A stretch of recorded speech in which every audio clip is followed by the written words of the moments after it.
यहीं पे जहर खाऊंगी और इसका जिम्मेवार नीतीश कुमार उनका सरकार होगा। तो ये बिहार की बेटियों नहीं रही हैं, कब तक सड़कों पे ऐसे बैठे रहेंगी आप लोग, या कोई और काम भी कर सकती हैं, या बिहार सरकार आपको जब नौकरी नहीं दे रही है, 7th फेज का नोटिफिकेशन आउट नहीं कर रही है, तो कब से बिहार सरकार से भीख मांगेंगे आप? सर सबसे पहले तो हम लोग उनसे भीख नहीं मांग रहे, हम लोग अपना हक मांग रहे हैं। हक तो मांग रही है, लेकिन भीख भी नहीं दे रही है सरकार। तो सर ये उनके ऊपर सोचना चाहिए ना कि हम लोग जब सारी अहर्ता जो है कंप्लीट करके उसके बाद जब उनसे अपना हक मांग रहे हैं तो ये उनको सोचना चाहिए, क्योंकि वो केवल आश्वासन पे आश्वासन देने का काम कर रहे हैं। अगर वो एक बार में ये भी बोल देते ना कि हम 2024 के इलेक्शन के पहले या 2025 के इलेक्शन के पहले हम नहीं देने वाले हैं, तो कम से कम हम अभ्यर्थी का टाइम खराब नहीं होता। आप देख रहे होंगे कि मैं अदर डिस्ट्रिक्ट से हूं और करीब मैं 10 दिन से पटना में यहाँ पे संगठन के द्वारा रहने का इंतजाम किया जाता है। सारे गरीब अभ्यर्थी है, सब लोग फंडिंग करके, और कितना प्रॉब्लम फेस करना होता है, तबीयत अलग खराब हो रहा है। बावजूद उसके जो मतलब रूलिंग पार्टी के कोई भी लोग हम लोगों को मिलने नहीं आए हैं। हाँ, ये चीज़ जरूर है कि वो कहते हैं कि जल्द किया जाएगा, लेकिन आप जरा पीछे बैनर में दिखा सकते हैं कि ये जल्द शब्द जो है ये इतना हद तक बदनाम हो चुका है कि 3.5 साल में भी इनका जल्द नहीं हुआ है। अंदर से कलेजा नहीं खोलता क्या? सर बहुत गुस्सा आता है, लेकिन क्या कर सकते हैं, हम शिक्षक अभ्यर्थी है ना, हम लोग गुस्सा करके। मंत्री की बेटी आके वहाँ बैठी है कभी? सर कभी नहीं, पॉसिबल ही नहीं है। वो जो कहते हैं कि बेटी बचाओ बेटी पढ़ाओ, तो आप लोग देखिए उनकी बेटियों को तो कभी ये सब चीज़ सफ़र नहीं करना पड़ता होगा। ये तो जो एक आम अभ्यर्थी है, उनकी मतलब आम अभ्यर्थी है, गरीब अभ्यर्थी है, वो लोग आके रोड पे अपना हक मांग रहे हैं। लेकिन कम से कम इतना तो उनको भी सोचना चाहिए कि इन केस कभी कोई नहीं देखा है कि किनके साथ कैसा समय आता है। इन केस यदि कभी वो इस कंडीशन में आए, हमें पता है कि वो इस कंडीशन में नहीं होंगे, लेकिन उनके लिए शक्ति का क्षय होना भी यही कंडीशन है। उनको जिस शक्ति का घमंड है ना कि हम अभी रूलिंग पार्टी में हैं, अगर वो अपोजिशन में चले जाते हैं तो वो उनके लिए वही कंडीशन है। ये नारा बहुत गुजता है, बेटी बचाओ बेटी पढ़ाओ, लेकिन इस नारा को चेंज कर देना चाहिए। बेटी को कैसो भी बचा लो, फिर उसको पढ़ा लो, और फिर पटना के सड़कों पे या कहीं भी बिहार के किसी भी सड़कों पर बैठा दो। क्या लगता है आपको, नारा चेंज नहीं कर देना चाहिए क्या ये सर? सर मुझे तो लगता है कि नारा तो बिल्कुल चेंज करना चाहिए, क्योंकि ये लोग जब 10th और 12th पास करती है बेटी तो उनको कुछ पैसा दिया जाता है। अब क्यों पैसे दे रहे हैं उनको? आप जो उनको मतलब छोटी छोटी खुशियां दे रहे हैं, जो उनको सबसे ज़्यादा प्रमुखता से चाहिए। जब मान के चलिए कि आपके यही स्लोगन की वजह से आज गार्जियन इतना एक्टिव हो गए हैं कि वो अपनी बेटियों को पढ़ा रहे हैं कि अगर हम लोग पढ़ाते हैं तो उनकी बेटियां भी आज कंधे से कंधे मिलाकर उनका खर्च वहन करने में सक्षम है। ये इसी वजह से आज गार्जियन में भी अवेयरनेस आई है। उसके बाद आप ये चंद 10,000, 5,000, 20,000 ग्रेजुएशन पास करने के बाद कुछ पैसे दे देते हैं, उससे क्या हम लड़कियों की स्थिति सुधर जाएगी? नहीं सुधरेगी ना। अगर हमारे गार्जियन अवेयर हुए हैं, लड़कियों के लिए उनकी सोच बदली है, तो उसके पीछे बस और बस वजह है कि आपने बेनिफिट दिया था 2005 से लेकर के, और 2010 के टाइम में आपने कुछ किया था। लेकिन अब तो पता नहीं आपको चुनाव छोड़ करके, और जो कुर्सी कुमार आपका पता नहीं कैसे नाम हो गया है, नाम हो नहीं गया है, नाम बिल्कुल सही दिया गया है। लोग बनाई है ना। तो सर क्या किया जाए? आप देखिए ना, वो कहते हैं कि हमारी सरकार अभी जस्ट बनी है। 2005 से लेकर 2022 तक आप चीफ मिनिस्टर हैं। सरकार चाहे जिनके भी द्वारा गठबंधन में बनाया गया हो, मुखिया तो आप ही है ना।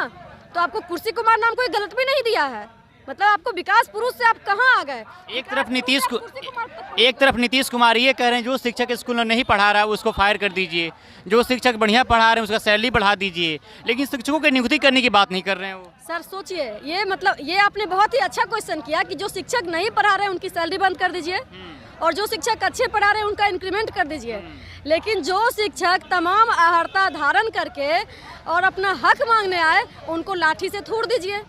काम तो आप यही कर रहे हैं कि उनके ऊपर लाठी चलवा दीजिए, ताकि दोबारा कभी वो अपना हक मांगने के लिए आ नहीं सकते हैं।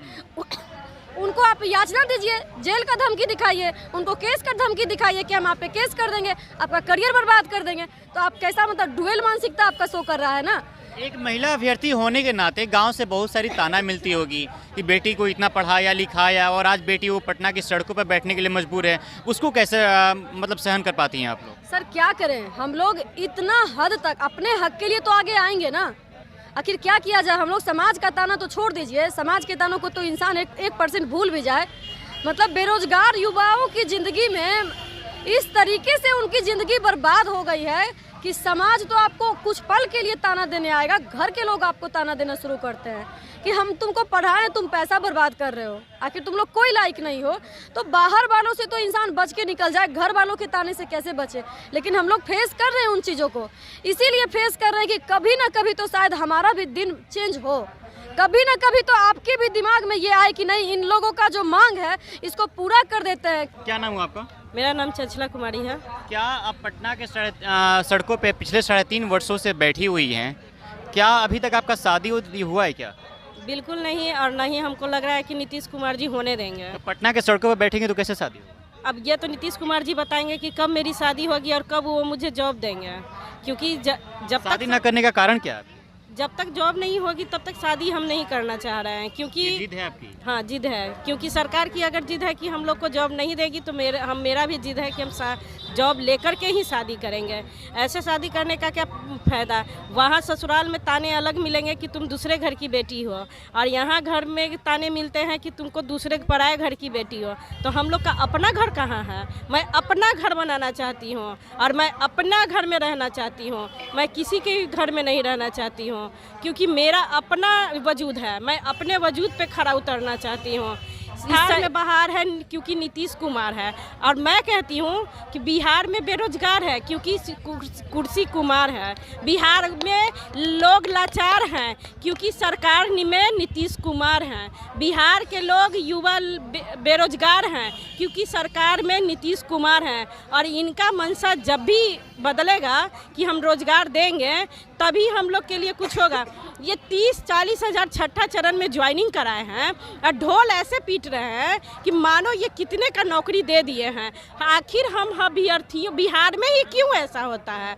बिहार में ही क्यों धांधली होती है? बिहार के ही युवा क्यों बेरोजगार हैं? बिहार के ही युवा क्यों दूसरे राज्य में जाते हैं पलायन करने और कमाने के लिए? क्योंकि आपके राज्य में उतना काम करने की कैपेसिटी नहीं है। कैसे नहीं कैपेसिटी है? आप सरकार करवाना नहीं चाहती है काम। सरकार में कैपेसिटी नहीं है रोजगार और उनको सही वेतन देने का। आज एक नेता के पास हजारों और करोड़ों रुपए का धांधली होती है, और उनके संपत्ति का जब छापा पड़ता है तो करोड़ों रुपया बेड के नीचे। तो कहाँ मैं सरकार से पूछना चाहती हूँ कि उनके सरकार में एक मिनिस्टर का क्या क्वालिफिकेशन होता है? हम शिक्षक बनने के लिए 1000 क्वालिफिकेशन खोजते हैं। आपको नेता बनने के लिए सबसे बड़ा बात है चोर होना चाहिए, बदमाश होना चाहिए, डकैत होना चाहिए। ये क्वालिटी एग्जैक्ट ये बिल्कुल सही है। एग्जैक्ट यही बात मैं कहना चाह रही हूँ कि एक नेता बनने के लिए आपको मर्डरर होना चाहिए, क्रिमिनल होना चाहिए, एक नंबर का गुंडा मवाली होना चाहिए, और तो और अनपढ़ होना चाहिए। उससे भी नहीं हुआ, बलात्कारी, मतलब जितना हो सके बुराई वो नेता लोग में होना चाहिए। घर में कितने लोग हैं आपके? मेरे घर में 3 भाई 3 बहन और मेरे पापा हैं, मम्मी नहीं है। घर में सोर्स ऑफ इनकम क्या है? मेरे पापा को ये पेंशन है और भाई लोग अपना जॉब करते हैं, प्राइवेट जॉब है, किन्हीं का अपना बिजनेस है। तो हम कह रहे हैं कि मेरा क्या बिजनेस है, मेरा क्या वजूद है? हम आखिर 2 साल बीएड किए, इंटर ग्रेजुएशन और मैट्रिक किए हैं, उसके बाद हमने टेट पास किया, मेरा इतना क्वालिफिकेशन है। आपके नेता में क्या क्वालिफिकेशन है? कोई एक नेता आकर के बता दे कि हम में ये क्वालिफिकेशन है तो मैं उनको मान जाऊंगी। तेजस्वी जी भैया मेरे, उनमें क्या क्वालिफिकेशन है? हाँ बताइए, क्या क्वालिफिकेशन है? आज IAS IPS बनना आसान हो गया है, लेकिन एक टीचर बनना बहुत मुश्किल हो गया है। क्यों? क्योंकि ये जजमेंट है सुप्रीम कोर्ट के जज का। ये उन्होंने बोला है कि आज के डेट में IAS IPS बनना आसान है लेकिन टीचर बनना मुश्किल है। अब हर कोई आदमी IAS IPS तो बन नहीं सकता। क्यों? क्योंकि ज़रूरी नहीं है कि 5 उंगली बराबर हो। जब IAS IPS बनना होगा तो हम यहाँ क्या करेंगे? लड़कियाँ क्या करेंगी?